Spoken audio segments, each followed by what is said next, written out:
नमस्कार, मैं हूं आकाश वर्मा और हम अपने चैनल के माध्यम से ऐसे कई मुद्दे होते हैं जिन्हें हम बड़ी बहस बना देते हैं। और आज का जो मुद्दा है उसे बड़ी बहस क्यों बनाया गया है, पहले मैं उसकी जानकारी आप तक पहुंचाना चाहता हूं। बीते दिनों आपने देखा होगा कि जनरल हाउस की मीटिंग, यानी कि म्यूनसिपलिटी में जनरल हाउस की मीटिंग होती है, वहाँ पर काफ़ी गहमा गहमी देखने को मिली है। और उसमें यह भी देखा गया कि पैसे के आवंटन को लेकर जो काउंसलर हैं कई तरह के आरोप सीईओ म्यूनसिपलिटी पर लगा रहे हैं। और सीईओ म्यूनसिपलिटी उसका जवाब तो दे रहे हैं, लेकिन जो काउंसलर है वो कहीं ना कहीं उस जवाब से सहमत नहीं है, जिसका खामियाजा शहर के लोगों को भुगतना पड़ रहा है। अगर पैसे का आवंटन किया गया तो क्यों किया गया, अगर किया जाता है तो इसकी जिम्मेवारी कौन लेता है। अगर इसकी जिम्मेवारी सीईओ म्यूनसिपलिटी की है तो काउंसलर ने अभी तक उनसे ये क्यों नहीं पूछा कि आखिर ये पैसे यहाँ से निकाले गए तो क्यों निकाले गए। और सबसे बड़ी बात उभर कर सामने ये आती है कि वर्ष 2018 में 35 लाख रुपया जो है जम्मू कॉरपोरेशन को दिया जाता है। क्या मैं ये सवाल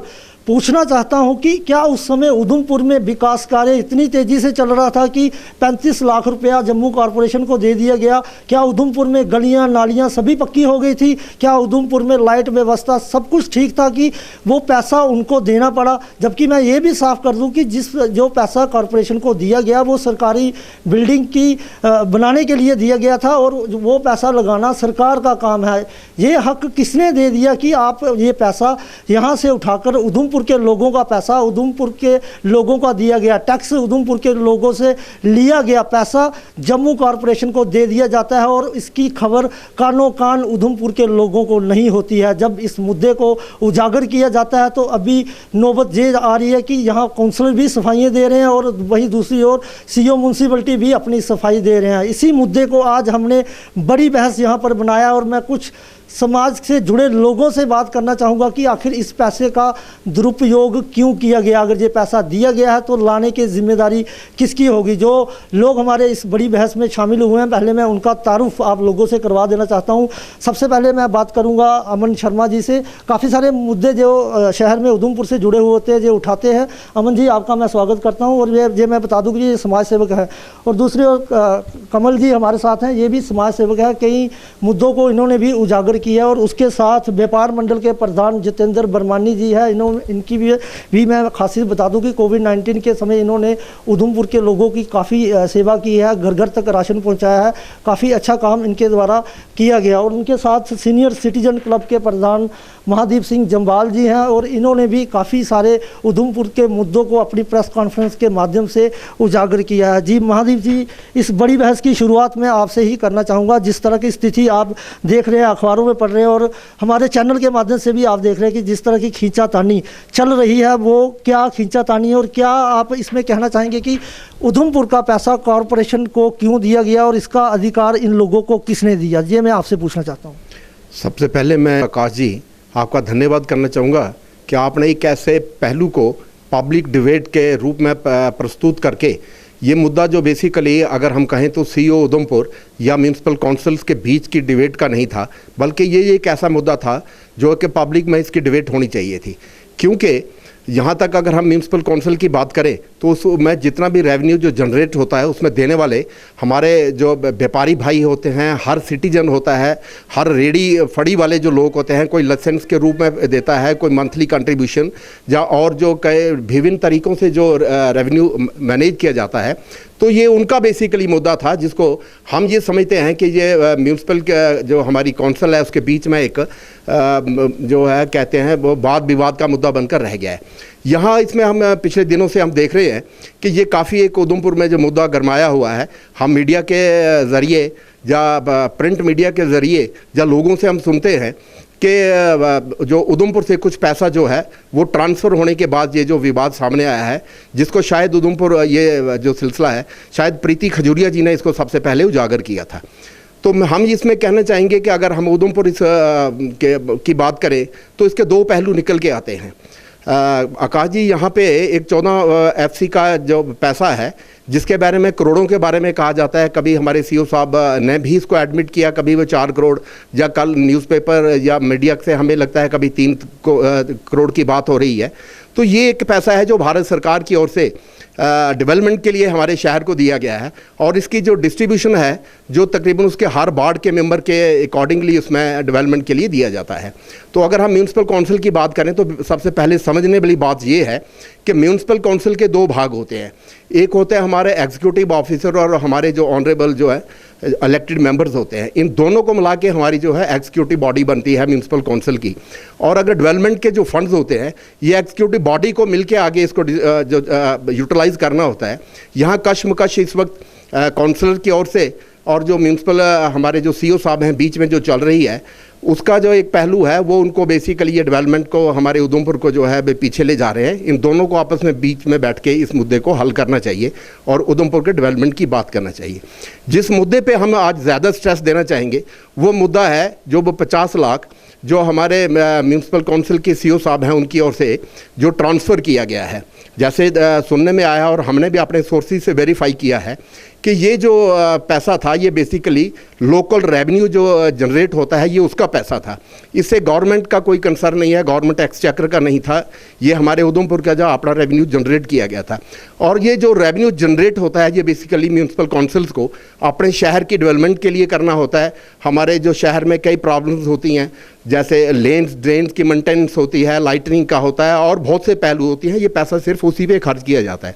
हम यहाँ बात करना चाहेंगे कि एडमिनिस्ट्रेटिवली, लीगली और फाइनेंशियल नज़रिए से अगर हम देखें तो कहीं भी कानून में या फाइनेंशियल कोड्स में भी ये कहीं प्रोविज़न नहीं है कि किसी भी म्यूनसिपैलिटी का पैसा जो है वो चाहे हेड ऑफ डिपार्टमेंट है या कोई इसको वो अपने तौर पे यूटिलाइज़ कर सके।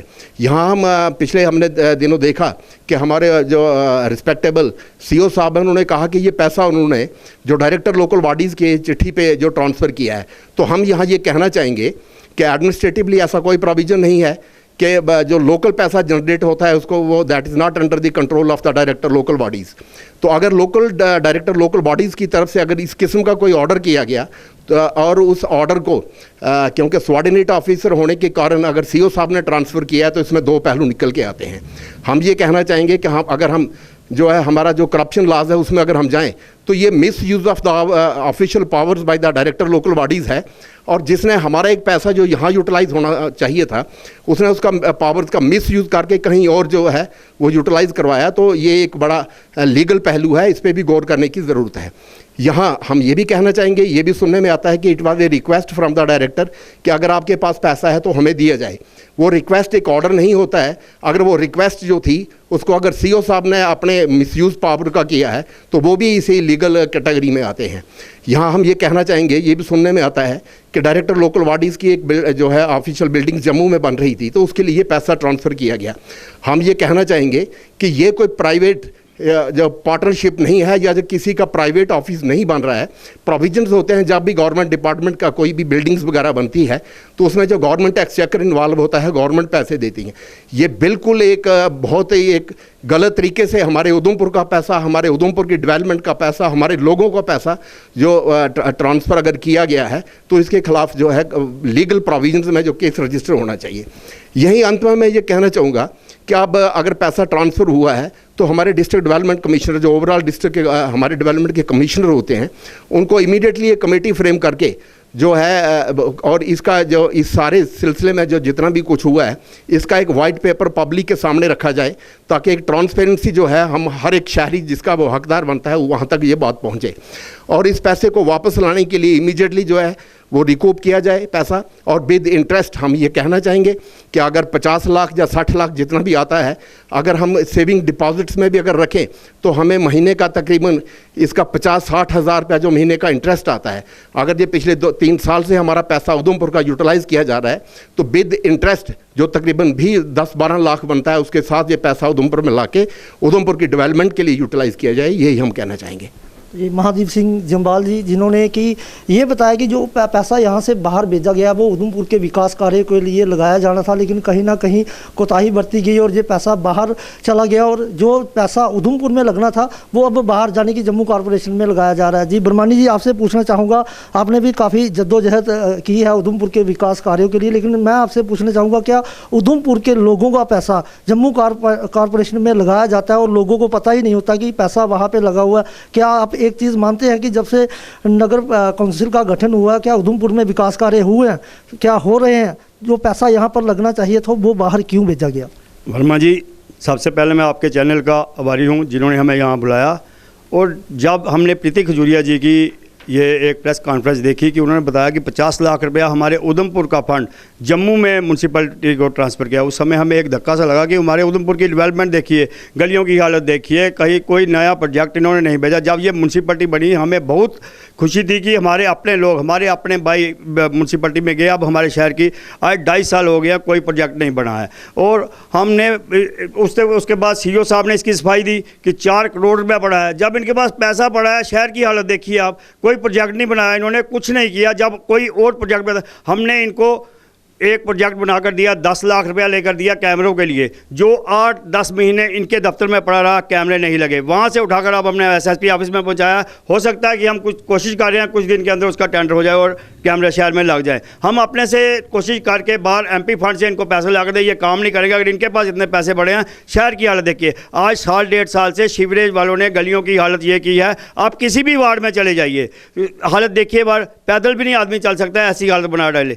ये हम नहीं कहते कि हमारे पार्षद भाइयों ने काम नहीं किया, अपने रसूख पे उन्होंने काम किया होगा। किसी ने बिजली के खंभे पर चढ़ के बल्ब लगा दिया, उसने अपना काम किया। किसी ने अपना हॉल बना दिया, वो अलग काम किया। लेकिन जो जनरल काम है, आज देखिए मैं बस स्टैंड का हूँ, आप बस स्टैंड की हालत देख लीजिए, कोई बस स्टैंड से जाने वाला कोई रास्ता देखिए आप, कहीं देखिए कोई डेवलपमेंट हुई है? 2.5 साल में हमें कोई डेवलपमेंट नहीं। पहले 2 साल थे जब हमारे डॉक्टर जोगेश्वर गुप्ता जी प्रेसिडेंट थे, तब तो इनका ऑफिस में जड़ा रहा। अब हमें सुरेंद्र सिंह खालसा पर बहुत उम्मीद है, वो हमारा छोटा भाई है, हम चाहते हैं कि वो कोई डेवलपमेंट कराए। अगर ऐसे ही झगड़ा लगा रहा तो हमें नहीं लगता कि हम कोशिश करते हैं, इनसे कहते हैं, बार बार यही रिक्वेस्ट करते हैं कि कुछ डेवलपमेंट कराया जाए, शहर के लिए नए प्रोजेक्ट बनाया जाए। आज हमारे शहर को पार्किंग की बहुत सख्त जरूरत है, यहाँ से बार हमारा बहुत ख़राब हो रहा है। हम चाहते हैं कि जो प्रोजेक्ट हमने भी बनाकर भेजे हैं, जो बस स्टैंड के साथ हाई सेकेंडरी स्कूल लगता है, मिडिल स्कूल, उसका प्रोजेक्ट बनाकर भेजा है, वो दीवार हमने पीछे करवाई है। उसके बाद ये जो CMO ऑफिस है, जहाँ पुराना वुमेन कॉलेज था, इसके लिए प्रोजेक्ट बनाकर भेजे हैं। ये इंक्रीमेंट कराना इनका काम है। इनको हमने इतना पैसा होने के बावजूद भी शहर में डेवलपमेंट नहीं है, ये बहुत ही बुरी बात है। हम रिक्वेस्ट करते, चाहे CEO दोषी हो, चाहे प्रेसिडेंट दोषी हो, चाहे कोई भी दोषी हो, इसकी सजा होनी चाहिए। निष्पक्ष जांच की मांग यहाँ पर की जा रही है कि निष्पक्ष जांच होनी चाहिए। लोगों को पता होना चाहिए कि जो पैसा यहाँ से बाहर गया वो आखिर कहाँ पे लगाया गया है। इसकी निष्पक्ष जांच की मांग की जा रही है। जी कमल जी, आपसे पूछना चाहूँगा कि जिस तरह से आप भी TV पे देख रहे हैं, अखबारों में देख रहे हैं, जो इसको मैं हंगामा ही कहूँगा कि उधमपुर में हंगामा किया जा रहा है और ड्रामा किया जा रहा है। ये बताया नहीं जा रहा है कि पैसा कहाँ पे लगाया गया और कब वापिस आएगा और कब उधमपुर का विकास किया जाएगा। इसको लेकर आप क्या टिप्पणी करना चाहेंगे? जैसा कि अखबारों में मैंने पढ़ा और आपके TV माध्यम से भी मैंने ये जाना कि उधमपुर के CEO साहब ने पैसा जम्मू में भेजा है, तो हम तो ये कहेंगे कि ये पब्लिक का पैसा था, पब्लिक के ही काम आना चाहिए। इसमें अब कोई भी डेवलपमेंट अगर ये नहीं करते तो इसके ये दोषी हैं।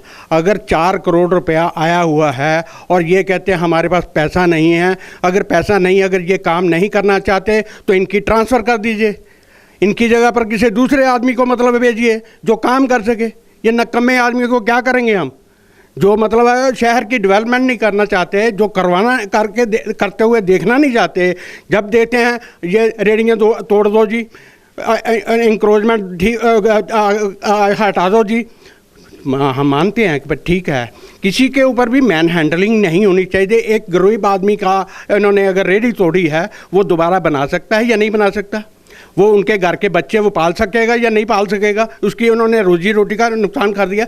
अगर ये लाइसेंस नहीं दे सकते, लाइसेंस के पैसे जब ये उनसे लेते हैं और वो पैसे लेकर वो जम्मू में भेज देंगे, इनको किसने हक दिया? वो उन गरीबों का कौन सुनेगा? हमारे दुकानदारों के हर रोज़ मतलब यह है कि पंगे होते हैं, कोई भी लड़ाई जो है हो जाए सब दुकानदारों को भुगतना पड़ता है। दुकानदारों को ये फैसिलिटी क्या देते हैं? कम से कम मतलब यह है कि जो शहर का फ़ायदा जो है, पैसा शहर में लगना चाहिए। हमारे अपने खुद की गली जो है, जहाँ मैं रहता हूँ, आज से 40 साल पहले बनी हुई है, कभी भी उसकी मरम्मत नहीं हुई। ये हम आते हुए रास्ते में बातचीत कर रहे थे और आपके ये ऑफिस के आते तक हमारे जो हैं कपड़े सारे ख़राब हो गए हैं। गलियों की हालत तो ये है कि घर से तैयार होकर आए थे हम, इस टीवी चैनल में जाकर हम देखेंगे और अभी आप हमारे पाँव की तरफ डालेंगे तो हमारे जूते जो हैं मिट्टी से भरे हुए हैं। ये शहर की डेवलपमेंट हो रही है। कम से कम मतलब है कि इसका पैसे का सदुपयोग होना चाहिए और इसकी जो है इंक्वायरी पूरी ढंग से होनी चाहिए और जो दोषी है उसको सजा देनी चाहिए। अगर कोई काम ठीक से नहीं कर सकता उसके हटाकर दूसरा आदमी को उसको चार्ज सौंपना चाहिए। धन्यवाद। उधमपुर में अगर विकास कार्य कोई अधिकारी नहीं करवा सकता तो उसका स्थानांतरण होना चाहिए। सर, आपसे स्ट्रीक सवाल पूछना चाहूँगा।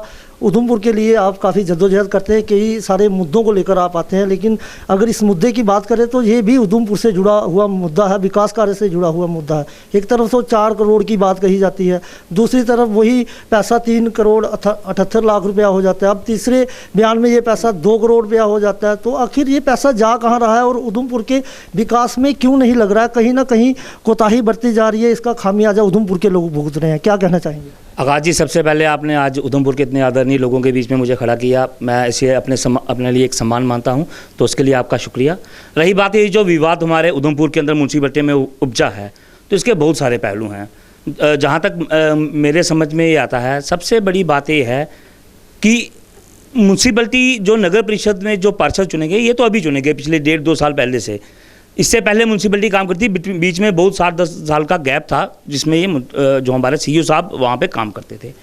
तो ऐसा नहीं है कि ये पहली बार यहाँ से पैसे ऊपर भेजे गए होंगे, ऐसा मैं मान ही नहीं सकता कि पहली बार ऐसा हुआ होगा। ये पहले से आता है, क्योंकि पिछले 2 सालों से जिस ब्यूरोक्रेटिक स्ट्रक्चर को उधमपुर में या हमारी स्टेट के अंदर डेवलप करके लोगों को जो नुमाइंदे हैं जो उनको दबाया जा रहा है, तो ये तो मेरे हिसाब से एक नॉर्मल सी बात है। इसका एक सबसे बड़ी कारण ये भी है कि हमारे जब पार्षद चुने गए, एक हमारे पार्षदों की बैड लक ये है कि जब से वो चुने गए हैं तब से कोई ना कोई हंगामा होता रहा है। कभी 370 टूट गया तो उसके कारण बंद रहे, थोड़ी हौच पौच रहा, फिर आप देखिए ये कोरोना आ गया, उस वजह से रहा। पर मैं पूछना चाहता हूँ कि क्या ये जो सीईओ उधमपुर जो म्यूनसिपैलिटी के हैं, क्या ये उनकी ये जो हरकतें हैं ये आज शुरू हुई हैं? पिछले 4-4.5 साल से वो चेयर पर बैठे हुए हैं। आप डेवलपमेंट 4-4.5 साल की आप उधमपुर में देख सकते हैं। उधमपुर गंदगी का शहर बन चुका है, उधमपुर ट्रैफिक जाम का शहर बन चुका है, उधमपुर एंक्रोचमेंट का शहर बन चुका है। और आज की डेट में हालात ये हैं कि नए जो वार्ड्स बनाए हुए हैं, इनकी टीम्स, इनके जो ऑफिसर्स हैं, जो इनके खिलाफ वर्जी हैं, जो इनके इंस्पेक्टर्स हैं, उनका एक ही काम है, वो जो नए वार्ड्स बनाए हुए हैं, जो जखैनी मोहल्ला हो गया, कल्लर मोहल्ला हो गया, या आप ये लीजिए, ये वहाँ पूरे दिन घूमते हैं, ये देखते हैं कंस्ट्रक्शंस कहाँ हो रही हैं, वहाँ जाते हैं, नेगोशिएशंस करते हैं और पैसे खाते हैं। ये मैं खुलेआम बोल रहा हूँ। अगर उनमें दम है वो मुझे चैलेंज करें और मैं साबित करके दिखाऊंगा कि ऐसा होता है। दूसरी चीज़, अगर आज ये नौबत आई है तो ये नौबत इसलिए आई है कि जो पार्षद चुने गए थे उन्हें प्रॉपर गाइडेंस नहीं दी गई थी शुरू से। क्या आपने कोई वर्कशॉप्स लगाई उन पार्षदों को ये बताने के लिए कि उनके हक क्या हैं, वो किस चीज़ में इंटरफेयर कर सकते हैं, किस में नहीं कर सकते हैं, उनकी पावर में क्या है? ऐसा कुछ नहीं किया गया। दूसरी चीज़, मैंने सीईओ कोतवाल जी का पूरा इंटरव्यू देखा जिसमें उन्होंने एक बात कही कि इस बात की नॉलेज जो थी, हमारे जो पहले प्रधान रह चुके हैं, चेयरमैन जो अभी भी हैं, क्योंकि कार्यकारी खासा जी हैं, तो उनके नॉलेज में था। मैं पूछना चाहता हूं, अगर उनके नॉलेज में था तो उन्होंने बाकी पार्षदों के नॉलेज में क्यों नहीं लाया? वो तो इस बात से साफ इनकार कर रहे हैं कि उनके नॉलेज में नहीं था, और जो दस्तावेज सीईओ म्यूनसिपैलिटी दिखा रहे हैं उनमें उनके सिग्नेचर ही नहीं है, ये आज उन्होंने कहा है। अगर ऐसा उन्होंने कहा है तो जब ये बयान सामने आया उनको प्रेस कॉन्फ्रेंस बाकायदा अपने पार्षदों को लेकर बैठना चाहिए, डीसी कार्यालय के बाहर। मैं कहता हूं ये जो पार्षद बिल्कुल सही, जो एक पार्षद का कहना था कि म्यूनसिपैलिटी के अंदर फाइनेंशियल ऑडिट होना चाहिए, मैं कहता हूं होना चाहिए। अगर आप कहते हैं कि ट्रांसपेरेंसी है तो ट्रांसपेरेंसी के साथ ऑडिट कराइए, देखिए आपके पास कितना पैसा आया है, आपने कितना यूटिलाइज किया है। ऐसे आप देखिए, आपकी हालत, आपके कार्यालय में जाए, फकीरों वाली हालत है आपकी। आपका जो खुद का कार्यालय का आप सराउंडिंग्स देखेंगे ना तो उधमपुर की गंदगी का नज़ारा वहीं से पता लग जाता है।